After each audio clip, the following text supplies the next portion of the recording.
মাও নামাজ নাই, বাপেরও নামাজ নাই, জিরও নামাজ নাই, ফুতের বউরও পর্দা নাই, ফুতেরও পর্দা নাই। মা কি করেন? সবাই খায়, ঘুমায়, পেশাব পায়খানা করে, যার মতো। ফুতের চুল ফুতের মতো, বাপের চুল বাপের মতো, জির বোরকা জির মতো, মার বোরকা মার মতো। এটা পরিবার হইলো কেমনে নিয়ে? কথা বোঝেন না? এটা পরিবার হইলো? এটা একটা ফ্যামিলি হইলো কি? আমি, আমার বউ, আমার 4টা ছেলে, কারণ সবাই যদি আলগা আলগা হয় তো আমার এটা ফ্যামিলি কই? কথা বলেন না কেন? আমার চুল একরকম, আমার ফুতের চুল আরেক রকম, মার বোরকা কালো, জির বোরকা রঙ্গিলা, তো এটা ফ্যামিলি হলো কেমন? কার লগে কার মিল? এটা তো কোনো পরিবার না, এটা তো ব্যাচেলার।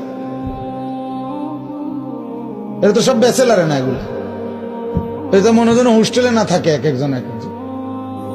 আপনারা ভাবেন আর কত বছর বলবো আপনাদেরকে? বলেন কত বছর আর